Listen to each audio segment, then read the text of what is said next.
Et bonjour tout le monde, bienvenue dans cette nouvelle vidéo consacrée à Jarno Fikos. Aujourd'hui, nous allons partir à la rencontre d'Elric, le filou d'Azuria. Pour les choix, je vais me baser au max sur ceux effectués par le chat durant le live Twitch. Allons-nous débloquer les illustrations? Réponse tout de suite. Elric. Fraîchement débarqué à Azuria, un filou vous fait les poches. Accompagné par Elric, guide autoproclamé, découvrez les dessous de la capitale, moins tranquille qu'il n'y paraît. Notre très cher Elric est né le 3 février. Il a 30 ans. C'est un humain qui mesure 1m66, plus petit que notre très cher Méritil. C'est un voleur. Son profil MBTI est ESFPA, un amuseur. Et une de ses phrases fétiches est « Une petite visite au pas de course, ça te dit ?» Eh ben, allons voir si ça nous dit. Pour pouvoir commencer un chapitre, vous devez utiliser une clé. Ben oui, tout à fait. Let's go donc. Qui veux-tu jouer?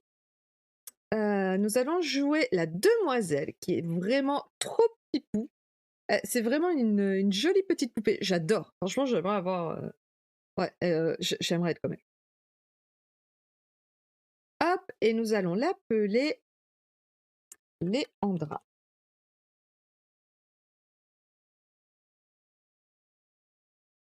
Ok.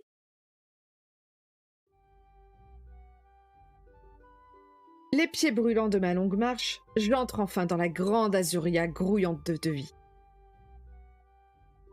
Depuis le temps que j'ai rêvé de fouler les pavés de la ville mère d'Inéon, jusqu'ici, je suis passé de ville en village, me nourrissant de chaque rencontre et paysage découvert. Mais être à la capitale m'emplit davantage d'excitation et de surprise. Pour le coup, j'ai vraiment l'impression d'être dans le sud de la France. J'ai un peu l'impression de revivre la gloire de mon père ou le château de ma mère. C'est un peu à Marseille, tout ce qui est sur la côte du sud-est. Je dois bien avouer que de ma campagne profonde, j'imaginais les Azuriens comme des créatures renfrognées, trop pressées pour prendre le temps de vivre, avalées par le dédale de la cité. Toutefois, la réalité sous mes yeux est tout autre. Des enfants jouant aux soldats et aux voleurs courent entre les jambes des passants déambulant mollement, las de leur dure journée de labeur. À l'abri du soleil couchant, leurs parents vêtus de longs drapés en lin coloré conversent vivement. Des échoppes ouvertes sur les rues laissent flotter une multitude d'odeurs de plats prêts à être dégustés. Tout en étanchant leur soif, les clients accoudés à l'extérieur grignotent des brochettes de fruits de mer grillés et s'attellent à alimenter les commérages. À quelques détails près, cela ressemble à la vie par chez moi. Enfin, en plus bruyant. Les tâtements des verres qui s'entrechoquent, les ordres braillés par les tenanciers et les crépitements des morceaux de viande jetés sur le feu créent un joyeux capharnaüm presque assommant pour une campagnarde telle que moi. Bien que cela fasse presque 3 ans que je suis sur les routes, j'ai encore des difficultés à m'accommoder aux grandes villes peuplées. Cette nouvelle journée de marche et les effluves de la rue m'ont ouvert l'appétit. Tranquillement, je déambule devant des échoppes pleines avant d'apercevoir un panneau semblable à ceux indiquant une taverne. Je m'y engouffre de plus en plus affamé. J'adore. Oh, ce zoom pour montrer comment j'adore. Lorsque je pousse la porte, un tintement de clochette étouffé par le brouhaha annonce mon arrivée. À l'heure du repas, l'endroit en effervescence est empli d'éclats de voix et de personnes de tout horizon. Inéon, et plus spécifiquement Azuria, sont toutes deux connues comme étant des terres accueillantes, où l'on peut trouver des êtres du monde entier. J'ai d'ailleurs déjà rapidement pu croiser des elfes. En revanche, jamais de Yukan. Je pense que ce doit être assez rare. Pourtant, je serais curieuse d'échanger avec l'un d'eux. Surtout que mes frères me racontaient qu'ils auraient la force de 3 hommes en un seul. Un claquement de langue me renvoie à la réalité. Je gêne planté devant l'entrée. Je me décale pour laisser passer une serveuse. Elle déambule entre les clients, plateau à la main, supervisée par ce qui semble être le tavernier, en accent derrière son vieux comptoir taché. Du regard, il réprimande les quelques vicieux tentés de la toucher. C'est connu ça. Difficilement, je parviens à me faufiler jusqu'à lui afin de passer commande. Je la vois me lancer un rapide coup d'œil. « Est-ce que je vous sers ?»« Qu'avez-vous à me proposer ?»« Une assiette d'omelette aux herbes, s'il vous plaît. Les deux sont très tentantes. Enfin, j'avoue que l'assiette, que l'omelette est très tentante. Moi qui adore les œufs et en particulier les omelettes. Franchement, j'ai failli me laisser tenter par ça. Mais on s'est dit avec le chat que quand on arrive dans une ville, eh ben, on demande au tavernier ce qu'il a à nous proposer, quelle est la spécialité notamment du jour. Donc, allons-y pour qu'avez-vous à me proposer. Et qu'avez-vous à me proposer? Connaissez la spécialité d'Azuria? Je réfléchis un instant. Je crois en avoir déjà entendu parler. La soupe de poisson? Exactement. Un délice à base des 7 poissons différents provenant des meilleurs coins de pêche d'Inéon. Et la mienne est de loin la meilleure de toute la capitale. Il bombe le torse, très enthousiaste de présenter ce plat local. Alors, je vais vous en prendre une écuelle, ainsi qu'une chope de cervoise. C'est comme si c'était fait. Très sympathique, le tavernier, je l'aime beaucoup. L'homme me tourne le dos et jette des épices dans une grande marmite en fredonnant. En attendant, je m'installe au comptoir. De minute en minute, la taverne ne cesse de se remplir. Les gens trinquent, rient, s'interpellent. À une table proche, un jeune barde, trop massif pour n'avoir que des origines elfiques, commence à gratter son luth pour pousser la chansonnette, soutenu par un public enjoué et les sifflements de ses comparses. L'agitation est chaleureuse, mais je ne sais où donner de la tête. Tant et si bien que je remarque qu'au dernier moment, l'homme qui s'est accoudé à ma droite. La tête appuyée sur sa main, il rabat d'un souffle la mèche châtain qui lui tombe sur le front avant de me sourire, une lueur de malice dans le regard. L'ambiance vous plaît-elle? Il a un accent chantant plus soutenu que celui significatif de la région. Bonsoir. Elle est agréable, merci. Je ne suis pas d'humeur à discuter. Clairement, on a tout de suite éliminé la troisième solution. Hein, voilà. Donc du coup, ça c'est plutôt genre entre bonsoir, voilà, ou elle est agréable, merci. Les deux se valent à mon sens. Mais c'est vrai qu'en général, quand on rencontre pour la première fois une personne un peu comme ça, on est un peu surpris. Je pense que la demoiselle, elle n'est pas forcément très à l'aise, donc je la vois pas directement dire « elle est agréable, merci ». En tout cas, moi, dans ce que j'imagine en tête et dans le caractère que je voulais lui donner et que le chat a voulu lui donner aussi. Donc du coup, on a tout simplement dit « bonsoir ». Bonsoir. Je ne m'attendais pas à ce que l'on vienne me parler, ben c'est ça quoi. Les Azuriens sont plus sociables que je ne le pensais. Ah oui. Il toussote dans sa main. Je manque à mes devoirs. Bonsoir. Vous n'êtes pas d'ici, n'est-ce pas? Qu'est-ce qui vous fait dire ça? Oui, alors? Non, en effet.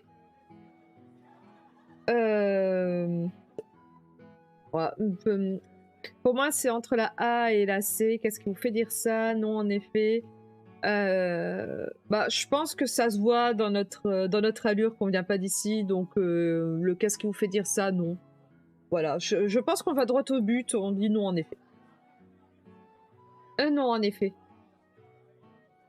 L'intonation de ma voix et ma réponse franche semblent un instant le décontenancer. Il t'en faut peu, monsieur.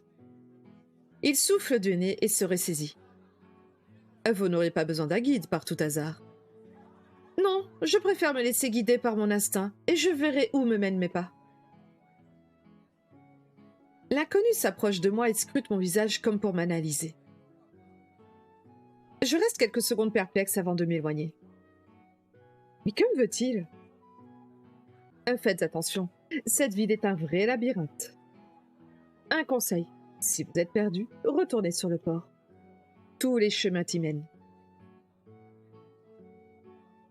Merci du conseil. Sans me quitter des yeux, il pousse son tabouret dans un désagréable grincement. Si vous changez d'avis, vous pourrez me trouver sur les quais. Il me salue d'un signe de tête et s'éloigne. Durant ces dernières années sur les routes, j'ai rencontré de nombreux étrangers, mais jamais comme celui-ci, avenant et visiblement trop sûr de lui. Étrangement, cet échange me laisse une désagréable sensation que je ne parviens pas à définir. Votre commande, mademoiselle. Oui, parfois, faut pas s'étonner, je rajoute des mots ou j'intervertis les mots. L'homme me surprend. J'avais pas remarqué le tatouage qu'il avait sur moi. J'étais plongée dans mes pensées lorsqu'il dépose devant moi une chope remplie à ras-bord et une écuelle de soupe de poisson orangé, accompagnée de petits morceaux de pain sec frottés à l'ail. Oh, ça y est, j'ai envie d'une soupe de poisson. Je salive d'avance, tu m'étonnes. Ça fera 5 écus, ma petite dame. D'accord, juste le temps de vous donner ça. Il se détourne rapidement de moi pour servir d'autres clients. Je m'empresse de chercher ma bourse en me disant que pour un plat à la capitale, ce n'est pas si cher. Alors que je tâte mon pantalon pour saisir l'argent, mes doigts ne rencontrent que le tissu usé de mes vêtements. Je palpe l'entièreté de mon corps, secoue mes habits, scrute le sol. En vain. Je retrace mon chemin dans ma tête jusqu'à ce que je passe commande auprès du tavernier et me rappelle avoir touché ma bourse à ce moment-là. Ce qui signifie... Rapidement, je comprends que l'on m'a fauché mon argent. Mes économies.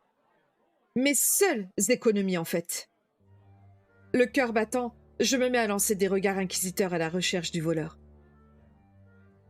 Je m'étrangle quand mes yeux le trouvent à l'autre bout de l'établissement, une main sur la poignée de la porte, l'autre serrée sur ma fortune. Waouh, elle est belle l'illustration. Ah, il sait qu'il est beau, le petit gars, hein. La scène se déroulant sous mon nez est surréaliste. Nonchalamment, il discute avec la tablée proche de la sortie. De ma place, je les vois rire. Ma fortune serrée dans son poing ne demandant qu'à être délivrée, mon sang ne fait qu'un tour. Un mélange de frissons et de chaleur m'envahit alors que je n'entends plus la cohue ambiante. Rapidement, j'analyse le chemin le plus court et me redresse lentement, les mains moites. Il ne m'a pas vu. Prête à bondir, tous les muscles de mon corps se tendent. Alors que j'entame un mouvement, il tourne la tête vers moi et nous nous fixons ce qui semble être une éternité. Oh, le mouvement des yeux trop fort! Je pourrais presque deviner ce qu'il pense. Aucune crainte ne se lit chez lui. Il est même sûr de la réussite de son coup. Le tintement de la clochette d'entrée me réveille. Il rabat sa capuche en me faisant un signe de tête, accompagné d'un sourire provocateur, et disparaît dehors, avalé par la nuit. Je bredouille de rapides excuses au tavernier et me lance à sa poursuite en jouant du coude pour atteindre la porte. En sortant, la fraîcheur de la nuit me fouette la face. Déboussolé, je commence à frénétiquement le chercher. L'esprit embrumé par le sang qui tambourine à mes tempes et le souffle coupé par la crainte de ne jamais récupérer mes maigres économies, je vois trouble. C'est vraiment la pire soirée de ma vie. Tandis que j'étais dans la taverne, la foule extérieure n'avait qu'épaissi, devenant de plus en plus bruyante. Visiblement, les Azuriens vivaient aussi bien le jour que la nuit. Je monte sur des caisses de marchandises empilées près d'une échoppe pour scruter les moindres silhouettes, quand enfin je l'entrevois. Trottinant joyeusement, il me dévance d'une vingtaine de mètres. Je profite de l'adrénaline procurée par cette vision pour faire taire les plaintes de mon corps courbaturé et me précipiter dans sa direction. Lorsqu'il entend mes pas dans son dos, il se retourne, de la surprise affichée sur son visage, suivi par de l'amusement. « Vous êtes déjà là? Rendez-moi ma bourse. Une petite visite au pas de course, ça vous dit? » L'effet de course, il est génial. Il est vraiment super bien fait. Cette fripouille se met à courir en riant et s'engouffre dans une ruelle adjacente.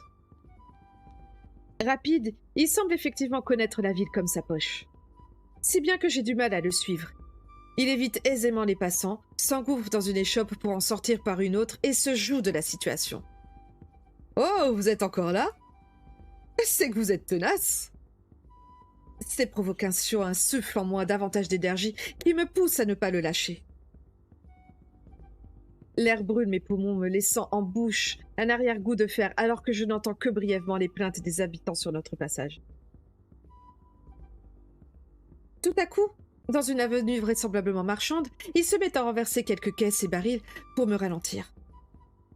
J'ai beau tenter de les esquiver, je me prends les pieds dans un filet en avalant un juron. Je me rattrape tant bien que mal, mais constate qu'il a réussi, ce salaud. Je l'ai perdu, et je suis perdu. Donc un choix important à faire. Est-ce qu'on tourne dans la ruelle vide ou est-ce qu'on continue dans la rue bondée? J'avoue tout. Moi personnellement, quand j'avais joué la partie seule, j'avais pris continuer dans la rue bondée. Mais le chat, lors du live, le chat avait choisi de tourner dans la ruelle vide. Et je vais me tourner vers ce choix-là pour une raison que je vous dirai le moment venu. Donc tourner dans la ruelle vide. Je décide de couper par la ruelle vide. Après tout, c'est souvent là que se cachent les voleurs, non? Incertaine, les bâtiments défilent les uns après les autres, tandis que je me laisse porter par ma course. Je bifurque encore et encore, sans savoir où je vais. Azuria est semblable à un gigantesque labyrinthe étroit aux murs blancs et bleus, rongé par le vent et le soleil. Je ne cesse de me ressasser la scène de la rencontre avec ce filou, honteuse de m'être fait avoir. Ah, voilà, et c'est pour ce décor. En choisissant ce chemin-là, il y a juste ce décor qui est tout bonnement magnifique. Je l'adore. C'est... De la route d'Elric, c'est probablement mon décor préféré. Mais de tout Yarn of Echoes, je ne sais pas, il y a beaucoup de décors que j'aime beaucoup, mais franchement, celui-là, il est facile dans mon top 3. Essoufflée, je fais une pause, les mains appuyées sur mes cuisses tremblantes. Autour de moi, ce qui semble être des demeures m'écrasent, jugeant mon attention. Le brouhaha a laissé place au silence de la soirée, déjà bien entamée. Seul mon souffle rauque tranche le calme pesant de cette rue déserte. Merde! Mais où est-il? J'envisage de revenir sur mes pas. Et après? De ce que j'en sais, la capitale s'étend sur une centaine de kilomètres. Même si je fais demi-tour et retrouve une allée animée, sans carte ni argent, cela reviendrait au même. Bon, Léandra, reprends-toi. Je prends une grande aspiration pour tenter de me calmer. Non, je dois me calmer. Il n'y a pas de quoi paniquer. Après tout, jusqu'ici, je n'ai toujours pu compter que sur moi-même. Ça va aller, tu vas te sortir de là. Ça fait maintenant 2 ans que tu voyages et tu t'es déjà perdu. Ville, campagne, forêt, c'est du pareil au même. Et durant tout ce temps, tu n'as pas eu besoin d'aide ou d'un stupide guide. Je pourrais trouver un garde ou une personne pouvant m'indiquer quoi faire et où aller. Le vol est tout de même un délit. Tout à coup, j'entends non loin des cris de surprise suivis d'éclats de voix qui me font sursauter. Serait-ce ma chance? Je me déplace aussitôt dans cette direction, guidée par les sons. À ma grande surprise, sous mes yeux, le voleur est en train de se faire chasser d'une petite maison à coups de balai par un vieil homme visiblement en colère. « Oh, calmez-vous, mon beau monsieur! Ne vous est-il jamais arrivé de vous tromper de demeure? Aïe! Pas le tibia! Pilou! Canapan! Hors de ma vue! C'est savoureux, mais je n'ai plus de temps à perdre. Vous! Rendez-moi mes affaires! » En entendant mon injonction, il se remet à courir de plus belle. Saviez-vous que les habitants d'Azuria, en plus d'être charmants, sont d'un naturel accueillant? Attendez que je vous montre l'accueil de chez moi. Merci, je n'avais pas remarqué. Si je vous plaisais tant, un verre aurait suffi. Honnêtement, je me rappelle plus trop ce qu'on avait dit pendant le chat, donc là je vais un peu le faire au feeling. Voilà, selon mon feeling, j'aime beaucoup la réponse 3 en vrai, mais je pense pas qu'elle soit en état de faire une plaisanterie de drague comme ça. Donc moi je la verrais bien dire attendez que je vous montre l'accueil de chez moi. Ouais, je vais choisir la A. Attendez que je vous montre l'accueil de chez moi. Oh, avec grand plaisir, mais pas aujourd'hui. Il se met à accélérer en me saluant de la main. Mes joues brûlent de rage. Nous courons ainsi pendant ce qui me semble être une éternité. Ma seule vision étant son manteau qui vole derrière lui. Mes jambes me tirent terriblement et mon souffle se fait de plus en plus court. Je n'ai jamais été une grande athlète, mais le travail au champ et mes années d'excursion ont apparemment amélioré mon endurance. Je cours encore et encore, en gardant en tête que ces quelques pièces me permettront de profiter de tout ce que cette ville a à m'offrir avant de rentrer chez moi. Quand tout à coup, mon bourreau semble largement perdre en vitesse. Dans un dernier élan, je puise au plus profond de moi la force nécessaire pour le rattraper et qu'il soit à ma portée. Le saisir et le plaquer contre le mur, lui faire un croche-pied. Bien que le chat ait été tenté par lui faire un croche-pied, car souvent on aurait des tendances à être un peu violentes, nous l'avons saisi, nous l'avons plaqué contre le mur, car c'est bien plus amusant.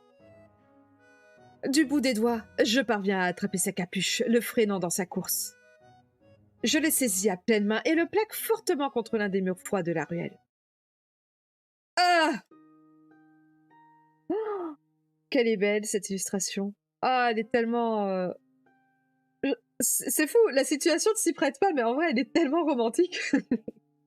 Ah, et regardez-moi ces yeux là. Ah là là, il a du charme, il le sait, la canaille là. Puis bon, l'héroïne n'est vraiment pas en reste. Hein.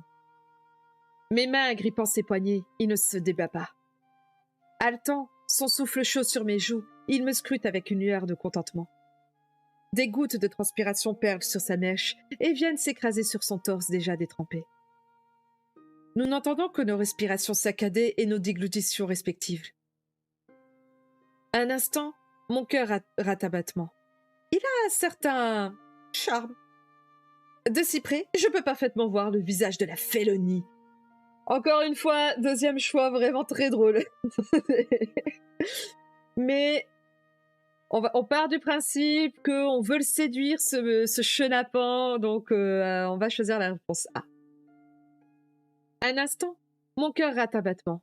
Il a un certain charme. De légers cernes marquent le contour de ses yeux améthystes plantés sur moi. Trop beau les yeux améthystes. L'un contre l'autre, sa cage thoracique danse sous sa respiration, créant régulièrement une collision entre nos poitrines désynchronisées. Oh, oh là là. Ouh, ça frétille. Il lève un sourcil, le sourire aux lèvres. Vous êtes plus entreprenante que je ne l'aurais cru. Là n'est pas la question. Il rit. Je ne me laisserai pas berner par ses beaux yeux et resserre ma poigne. Ah, c'est déjà fini. Fini de jouer. Redonnez-moi cette fichue bourse. Calmez-vous. Ce n'est rien qu'un peu d'argent. Ce sont toutes mes économies. Mais ce n'était que pour vous faire visiter notre belle ville de nuit tout en faisant un peu d'exercice, pas de quoi s'énerver. Rendez-la moi ou je vous brise vos bijoux de famille. Je ne m'énerve pas, je suis lasse et dépitée. Il est vrai que la ville est sympathique de nuit, mais... Alors, j'élimine directement la réponse C. Hein. C'est franchement, vu notre état de colère pendant tout le temps de la course et tout, enfin, vu notre état, je pense que ce serait malvenu de dire c'est vrai que c'était bien sympathique cette petite excursion. Mais je vais choisir la A en. Et si je pouvais changer la phrase, je disais rendez-moi ma bourse ou je vous brise vos bourses. Voilà. Donc du coup la réponse A. Rendez-la moi ou je vous brise vos bijoux de famille. Ah, que de menaces! Face à son manque de coopération, j'entame un timide lancer de coups de genoux dans ses parties sensibles. Ses yeux s'écarquillent et il se protège instinctivement. Tu fais bien, monsieur. Attendez, je n'ai plus votre bourse, elle est tombée durant notre course. Pardon? Ne vous excusez pas, ce n'est pas votre faute. Il est sérieux, le goujat? Je vais vous... Oh. La colère bout en moi, engendra une terrible envie de lui tordre le cou de mes modestes mains, comme le faisait mon père avec les poules. Mais cette haine laisse rapidement place à de l'inquiétude, puis à de la résignation. Ce crétin vient de perdre l'argent que j'ai durement gagné en effectuant des petits emplois. La fin de mon périple ne se fera donc pas tranquillement. Je vais devoir trouver de quoi payer mes nuitées, ma nourriture et mes extras. Devant ma mine déconfite, l'homme m'inspecte un instant avant de souffler longuement en se passant une main dans les cheveux. Je peux vous aider à la retrouver. Pourquoi feriez-vous cela? Non merci, je ne veux rien de vous. D'accord, c'est le moins que vous puissiez faire. Alors là, en vrai, les 3 propositions m'intéressaient vraiment beaucoup. Car les 3 se valent. Franchement, oui. Donc du coup... Le chat avait choisi, me semble-t-il, la réponse A. Pourquoi feriez-vous cela? Parce que c'est vrai qu'on se dit, un mec qui nous a... qui a tenté de nous voler, pourquoi est-ce qu'il perdrait son temps à nous aider à retrouver, voilà, ce qu'il nous a volé. Donc, on va partir là-dessus. Pourquoi feriez-vous cela? Pour me racheter. Mais c'est vous qui me l'avez dérobé. Certes, mais je vole pour vivre et pas à ceux qui en ont le plus besoin et pas à ceux qui en ont le plus besoin que moi. Vous êtes trop aimable. Et question de principe. Sans attendre mon avis, nonchalamment, mon faux sauveur s'éloigne en me faisant signe de le suivre. La tête baissée, il commence à scruter les environs à la recherche de mon bien. Nous faisons le chemin inverse en silence, la cité commençant peu à peu à s'endormir. Après plus d'1 heure, le nez collé au sol ou dans les moindres interstices, nous ne retrouvons pas mon argent. Je me commence à douter. L'a-t-il vraiment perdu cette bourse? Où ment-il, ce salaud? À quoi je m'attendais? Nous sommes dans une grande ville portuaire. J'en suis navrée. Je le fusille de regard, mais il a l'air sincère. Pas plus que moi. Je vais devoir travailler pour pouvoir séjourner ici, auquel cas je devrais rentrer directement chez moi. Assis sur un morceau de mur délabré, la lune pour seule lumière, nous restons là quelques instants sans dire un mot. Je me maudis d'être entré dans cette taverne et imagine déjà les moqueries de ma mère quand je lui raconterai ça. Pas obligé de lui raconter, hein, du coup. Soudain, le criminel se lève calmement et se place devant moi, les poings sur les hanches. Il est vrai que c'est de ma faute, alors laissez-moi au moins vous soulager pour cette nuit en vous payant un repas chaud à la taverne et une nuitée à l'auberge. Je ne veux pas de votre pitié. Et pour le travail?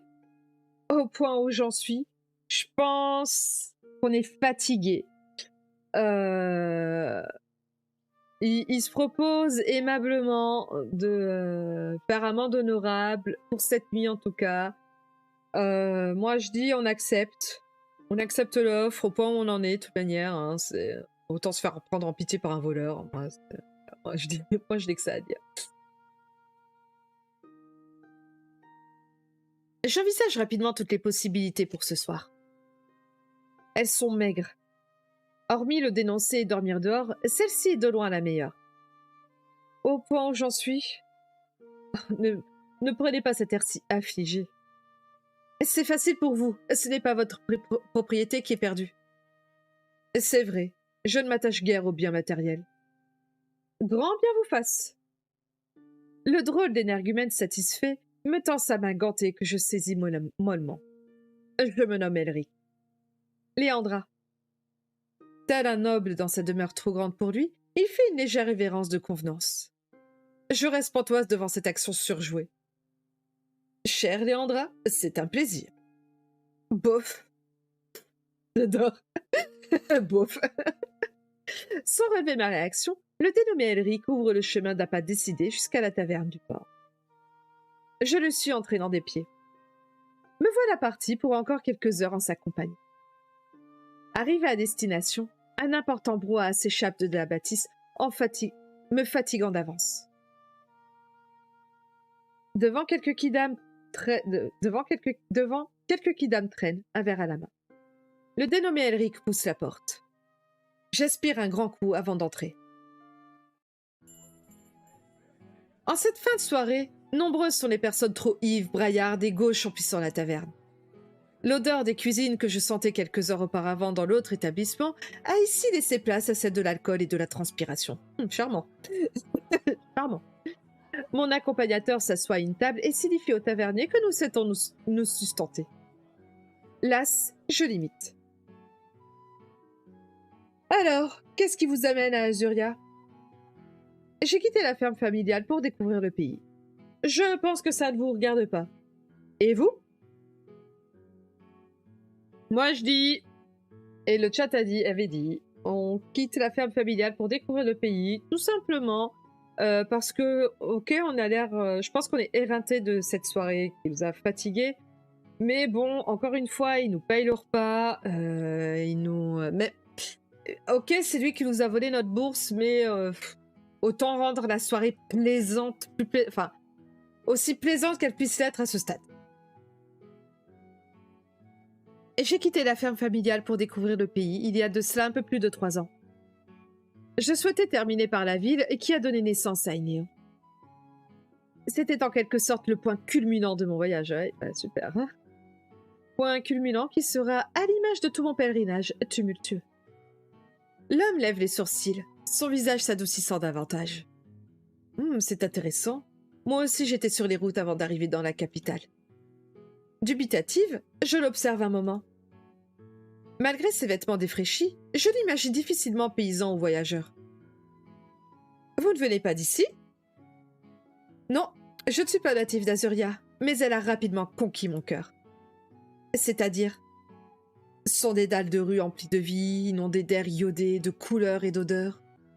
Les journées passent, mais jamais ne se ressemblent. Un jour, vous pourrez flâner tranquillement sur le port et le lendemain vous retrouver à jouer aux cartes avec un groupe de chaleureux aventuriers ou courir pour échapper à un tenancier mécontent. À l'évocation de cette dernière supposition, Elric lève son verre à l'attention du tavernier, le dos tourné, accompagné d'un clin d'œil. Voleur et poète à la fois? Surprenant mélange. Il me sourit amusé. Et selon vous, que devrais-je absolument visiter? Les yeux de l'homme brillent tandis qu'il se met à caresser lentement son bouc. Alors, je vous conseille de commencer par la statue d'Azur sur la place centrale au milieu de la ville, puis de passer sur le port en journée. Il y a de nombreuses personnes à rencontrer et des produits venant d'autres continents. La statue d'Azur est un classique, non? C'est vrai. Comme si je l'avais mis au défi, il se redresse la tête haute. Son air déterminé m'amuse. Il y a aussi le petit, mais charmant marché aux fleurs dans une avenue perdue. Et si vous montez sur les hauteurs à l'ouest, il y a un parc peu fréquenté d'où l'on peut admirer toute la cité. Vous semblez bien la connaître. La ville? Oui. L'improvisé guide se détend de nouveau et arbore un air taquin. Encore heureux. Comment voulez-vous que j'échappe à mes poursuivants si je ne connais pas le terrain? Sa remarque me fait souffler du nez. J'ai l'espace d'un instant oublié à qui je parlais. Il continue quelques minutes de me dérouler ses connaissances sur les lieux lorsque j'aperçois notre commande arriver. Le tavernier dépose une écuelle fumante de soupe de poisson devant moi, ainsi qu'une bière mousseuse. Je rappelle qu'on n'a pas encore mangé en vrai. On avait commandé, mais on n'a pas pu goûter la merveilleuse soupe du précédent tavernier. L'homme imposant se tient droit et tend sa main pour être payé. Elric, amusé, s'exécute et le gérant s'éloigne, grincheux. Bonne soirée, monsieur! Le tenancier l'ignore tandis qu'il empoigne vivement sa chope de cervoise et la lève. À votre séjour à Azuria. Je l'imite. Je le remercie d'un hochement de tête. Comme on dit, autant faire de cette soirée, autant que cette soirée se termine le plus agréablement possible, autant limiter. J'attrape la mienne et limite. Il me gratifie d'un sourire et porte la boisson à ses lèvres en buvant délicatement une grosse gorgée. Je l'accompagne et laisse le liquide couler dans ma gorge, extrêmement désaltérant après notre course effrénée. Bientôt, il n'y aura pas que la course qui sera effrénée. Ouh, pardon! Elric repose sa chope, manifestement satisfait. Après avoir soufflé dessus, je prends une première bouchée de mon assiette. C'est une explosion de saveurs qui se produit dans ma bouche. Je sens les épices et le poisson se mélanger aux croûtes à l'ail qui se ramollissent sur ma langue. Je n'avais jamais mangé un plat à base de poisson aussi goûteux. Je remarque alors que le voleur n'a pas commandé de repas pour lui. Lui faire remarquer, lui proposer de partager, continuer de manger. Alors, lui proposer de partager, faut pas déconner. Hein. Moi, je dis ça, je dis rien. Hein, on a bien mérité notre soupe. Hein. Continuer de manger, ça se fait pas. Juste, je suis curieuse de voir pourquoi est-ce qu'il a pas commandé. Enfin, est-ce qu'il va me répondre? Voilà. Vous ne mangez pas? Non, je n'ai pas faim. Vraiment? Ah, je vous assure, j'ai volé un panier de fruits cet après-midi sur le port. Ah bah voilà.